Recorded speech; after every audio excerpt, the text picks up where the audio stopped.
Hey everyone, welcome back to my channel. In today's video, I have a Caribbean classic recipe to share with you guys. I'm going to be sharing my version for oxtails. Now, I know this is something that's very popular in Jamaica. I know in Trinidad they make it, and there are some Guyanese people, surprisingly, that make it as well. And honestly, it is really delicious, and I'm gonna put my little Guyanese spin on it today. I'm gonna be adding some cash ribbon, some Guyanese thyme, and some other seasonings to spruce it up a bit. Now, Victoria Cast Iron Products has sent me another one of their amazing cooking pots to make the oxtail in. So I'm gonna be showing you guys what it looks like, and it's actually a Dutch oven, so I'm really excited to do that. And you guys know I love my kitchen gadgets, so I'm really excited to use this one as well. So if you want their information, I'll have it linked in the description box down below, and you can check out how to find their products and where you can purchase them. And I totally recommend it. If you guys saw my roti video where I used my new tawa that they had sent me, it cooked the roti really well and cooked the roti evenly. So I'll have it linked right up here in the right hand corner so you can check out that video. And again, look in the description box below for any links to any of the products. So let's get into it and make this recipe.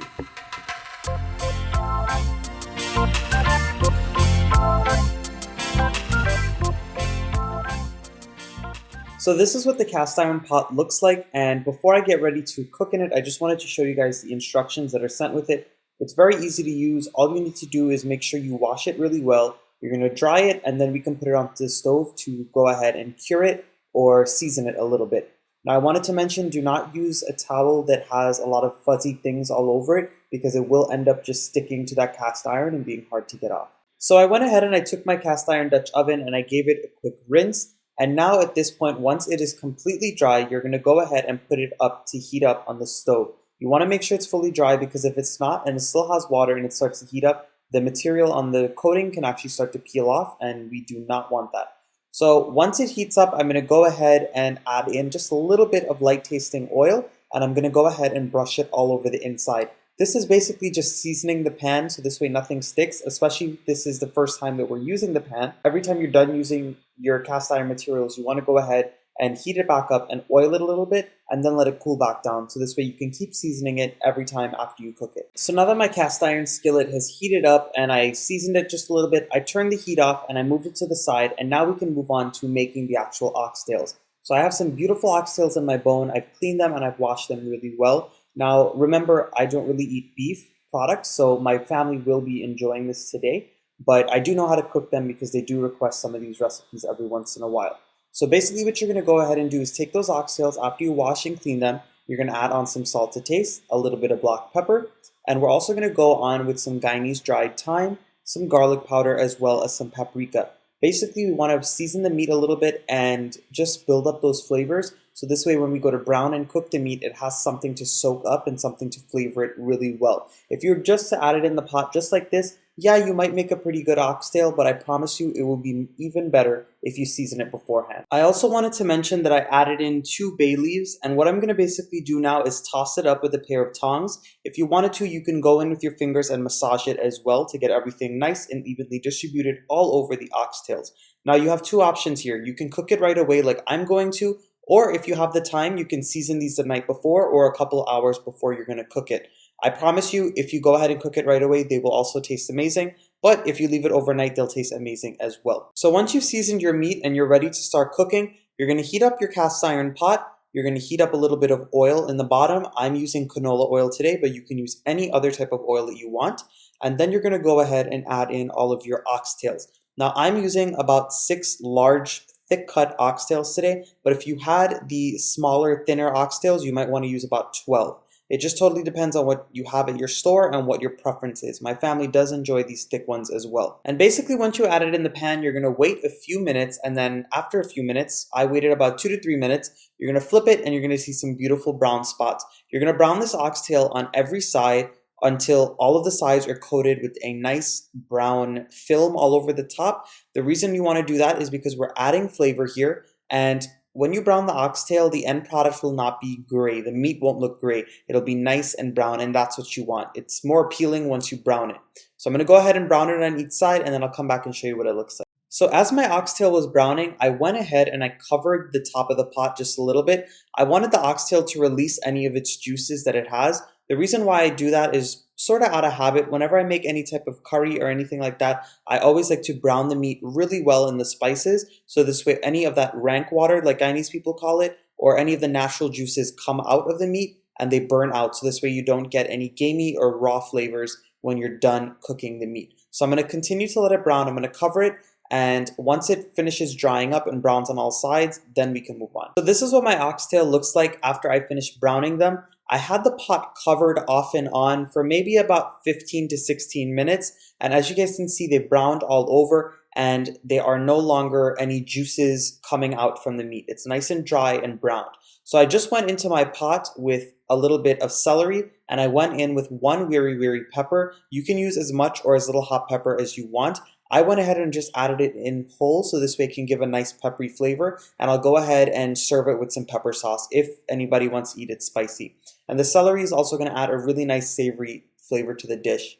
And now I'm going to go in with a few allspice seeds. Now once you've added in those seasonings, you can go ahead and cover the oxtail with water. If you didn't want to use the water, you can go ahead and use some beef broth, some chicken broth, or any other types of broth. And basically what I'm going to do now is I'm going to cover it and I'm going to go ahead and allow this mixture to dry down all the way. Now basically what we're trying to do here is fully cook the meat. So this way at the end, we'll add the rest of our fresh seasonings and vegetables. So this way those flavors are not cooked out, but they taste nice and fresh with the meat. So my oxtails have been cooking for about an hour now, and I had my pot covered, but I had to add water in again. I had to add it in twice to go ahead and cover the meat because the water kept drying down and the meat wasn't properly cooked. Now this totally depends on how thick or how thin or how tough your oxtail meat is, but mine was a little more on the tough side, so it took about an hour, and again I had to refill the pot twice throughout this entire time of cooking. So basically, once you go ahead and lift open the pot and it is totally dry and your oxtails are for the most part cooked and need about maybe 20 more minutes, you're going to go in with the rest of your fresh seasonings. I went in with some chopped onions, I went in with some fresh chopped carrots, and I'm going in with some grated garlic.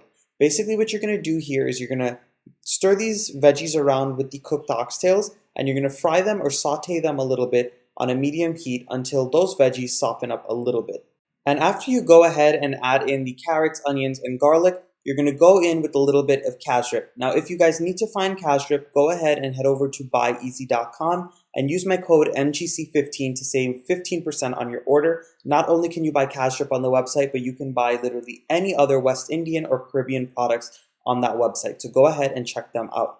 Now, once you add the cashrip in, you're going to go ahead and stir it up really well, get everything combined, and again, saute it for maybe about 2 to 3 minutes until the veggies cook down just a little bit and the oxtail is coated with everything. Alright, so the oxtail has been frying up with those veggies for about 5 minutes at this point, and now I'm going to go ahead and fill the pot again with some boiling water. Now you don't want to overfill the pot because remember the oxtails are basically done. We basically just want to go ahead and finish cooking the carrots as well as those onions in there until they're soft. So I'm just filling it until they're about 3/4 of the way covered, and then I'll cover the pot again and let this boil down. And once you go in with all of your water and it comes up to a boil, you can also go in with some thinly chopped thick leaf thyme. I had some of this growing in my garden, so that's what I added in.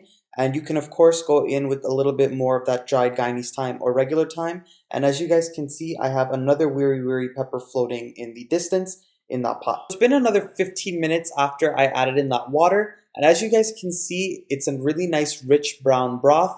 The oxtails are nice and covered with all of those seasonings, and honestly, it's just bubbling away. And I wanted to have just a few more minutes so that gravy can thicken up a little bit more. And my oxtail meat is done at this point. So the longer I cook it, the more it's going to fall off of that bone or the tendon that's inside of it. It's been about another 10 minutes of having this oxtail covered and simmering on a medium heat. As you guys can see, the gravy or that broth has thickened up really nicely, and the carrots are fully cooked, the onions are cooked down, and the oxtails are covered all over with seasonings, and it's also falling off of that bone. I don't know if you guys can see, but as I'm turning it around, some of that meat is falling off. So this is ready. I went ahead and had my mom go ahead and give it a taste. She said the salt was on point, but if you need to add in some more, feel free to do so as well. And at this point, if you have any fresh scallions or fresh culantro or any type of herb, you can go ahead and sprinkle it on just to give it a freshness. Sadly, I didn't have anything on hand because we are stuck home in quarantine, but if you do have it, go ahead and put it in. Now at this point, it is ready to serve, and yeah, I can't wait for my family to go ahead and try it. So here it is, everyone, the finished oxtail. Now I want to thank my auntie Kenita for sharing her recipe on how to make this delicious oxtail. My family thoroughly enjoyed it. And of course, I went ahead and I made some beans and rice to eat on the side. I didn't have pigeon peas to make peas and rice, but the black beans did just fine. So this is my mom dishing out her plate. She's gonna go ahead and enjoy it, and I hope you enjoyed this video as much as I did going ahead and creating this dish for you guys. So if you guys enjoyed this quick and simple oxtail recipe today, I hope you go ahead and give this video a nice big thumbs up. Subscribe to my channel if you aren't subscribed yet. Remember, after clicking that red subscribe button, you can click the little bell notification icon right next to it, and you'll be notified every time I post my newest videos.